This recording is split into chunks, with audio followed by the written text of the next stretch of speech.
o meu grande erro mesmo foi querer ter voz. Foi querer falar o que eu penso. No futebol, se a sociedade geral, no modo geral, principalmente político, assim, fossem cobrados como os atletas jogadores de futebol são cobrados, cara, a gente ia viver num país de primeiro mundo. Porque jogador de futebol aqui não pode nada. Ao contrário, é pecado ganhar dinheiro. Não, é pecado sair da favela, ser arrimo de família, ajudar toda a sua família. É pecado, porque até hoje, e eu escuto isso, tenho 50 anos, escuto isso dos jogadores mais velhos, que graças a Deus que eu idolatrava e depois viraram meus amigos. Antigamente, jogador de futebol era igual artista, era tido como vagabundo. Então ninguém queria que as suas filhas casassem com um jogador de futebol. Hoje os pais levam no treino, né? Então, assim, as coisas mudaram muito. Então, o meu grande erro, eu acho, foi querer ter voz e responder. Aconteceu no meu primeiro ano de profissional. Um cara que eu me dou super bem com ele até hoje. E ele fazia matérias assim... o grande craque do Vasco é Edmundo, num jornal lá do Rio, no Jornal dos Esportes. E me deu moral.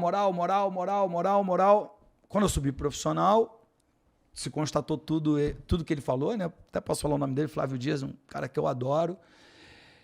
E aí, cara, a minha vida mudou radicalmente, né? Radicalmente, da água pro vinho.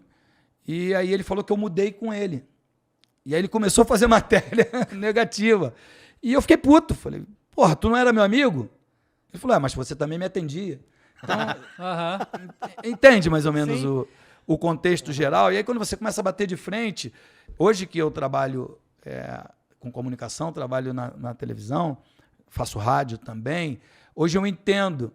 Eu falava uma vez, 2 vezes por semana, falar que eu digo assim, quando eu brilhava, né? Quando eu fazia gol, eu tinha liberdade para falar. Eles falam todo dia, cara. Então é uma briga assimétrica. Eu vou só perder.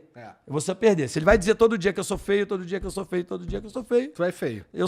Mas eu sou de verdade. E assim, isso tem também uma coisa que é o formato que a gente tem de jornalismo esportivo hoje em dia também, que eu gosto, eu vejo todo dia programa e tal. Mas, por exemplo, a gente, uma vez por semana, faz um programa para falar o que aconteceu no futebol durante a semana, sabe? E, pô, vai super bem, vai tranquilo, a gente vai falando. Quando você tem um programa todo dia, em vários horários, todo dia, você acaba tendo que repetir um monte de coisa o tempo todo, porque não tem assunto suficiente para você ficar 8 horas do dia falando, né? Então isso, obviamente, pós-jogo, beleza, tranquilo. Só que aí tem uns dias que não tem, você tem que ficar buscando, né? Eu acho que tem muito profissional bom. Eu achava que era tudo filha da puta. Mas depois que eu comecei a conviver e trabalhar, tem muita gente do bem, muita gente boa, muita gente séria.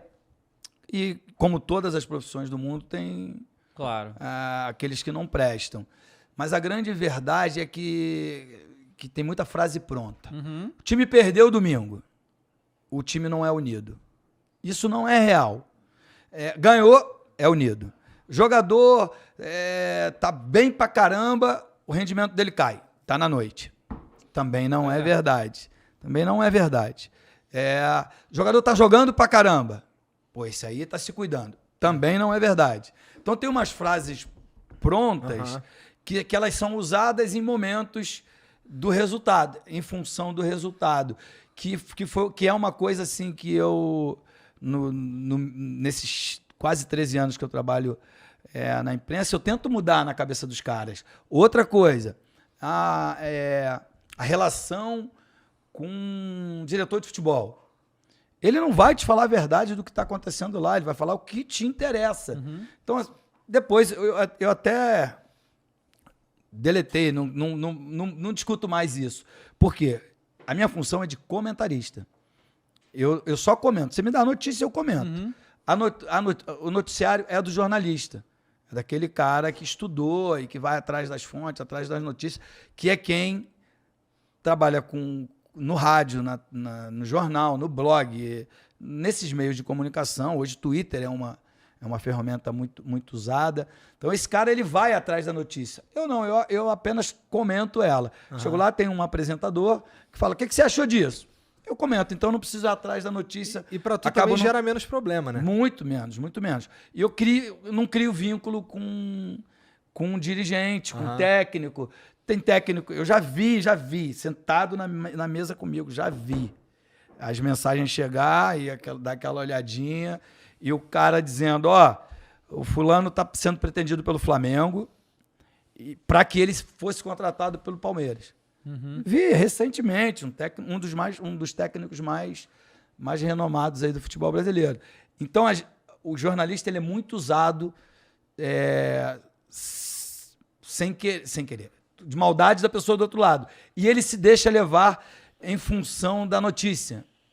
Sabe? Assim, eu entendo. Para ter o furo, ele se presta a isso. Só que o furo hoje, cara, ele demora 30 segundos. Sim, é verdade. E tá em tudo quanto é lugar. Tá em tudo quanto é lugar. E se você viu em outro lugar, você acha que o furo é do outro. Pois é. E assim, Então, as coisas que vazam, né? Esse negócio o áudio do Muricy lá com o Rogério Ceni, ou então aquele áudio quando o Rogério Ceni de novo, no Flamengo, né? Quando ele foi mandado embora, um áudio vazou, sabe? Isso acontece o tempo todo, né? E a mídia é usada de ferramenta pelas pessoas quando querem fazer isso. Né? No caso do Rogério Ceni, vazou para ser um estupim, para ser um motivo para mandar ele embora, porque o Renato estava em Ipanema já pronto para assumir. Mas na tua época de jogador, fabricaram muitas crises para você, cara? Muitas. O jornalista ficava dentro do campo. Se não acontecesse nada de ruim, eles falavam, Edmundo brigou com fulano. E os caras reclamam que foram quietão. tirados dos treinos, sabe qual é? Aí Eles reclamam. Não pode mais entrar no treino. Porra, o que os caras Mas era o que eles faziam um furdunço. Eles ficavam dentro do campo, mas se eu chegasse e falar, porra, pode falar palavrão? Pode. Se eu falasse, porra, Igor, vai tomar no cu. Assim, papo de jogador e tudo mais, nada De demais. jogador, por causa de um lance, por causa de uma jogada. Se não tivesse uma matéria bacana, eles... E era assim, Edmundo brigou com fulano. Era matéria. E aí foi criando... Como é que eu vou explicar? Foi criando que eu sou um filho da mãe. Foi criando uma fama de quizumbeiro, de brigão, que não sei o que eu brigava com todo mundo. Aí essa... E é foda, porque nessa época aí, a fonte de informação que a gente tinha era o cara que falava isso. Não tinha, como é hoje, todo mundo tem Twitter, todo mundo tá lá, todo mundo tá vendo. E você não pode nem desmentir, né? Não consegue... Não, antes não conseguia nem desmentir, eu não tinha uma ferramenta. Exato. E a gente já sabia, todo mundo da minha época já sabia. Quando esses caras chegavam no clube, porque os setoristas eram gente boa, não sei o quê.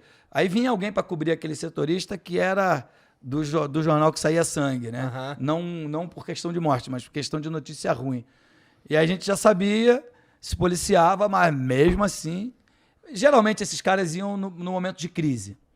Jornalistas, cara, de nome, caras conceituados, bons jornalistas, com bom texto, mas que eram só para levar notícia ruim. Faz parte. Entendi.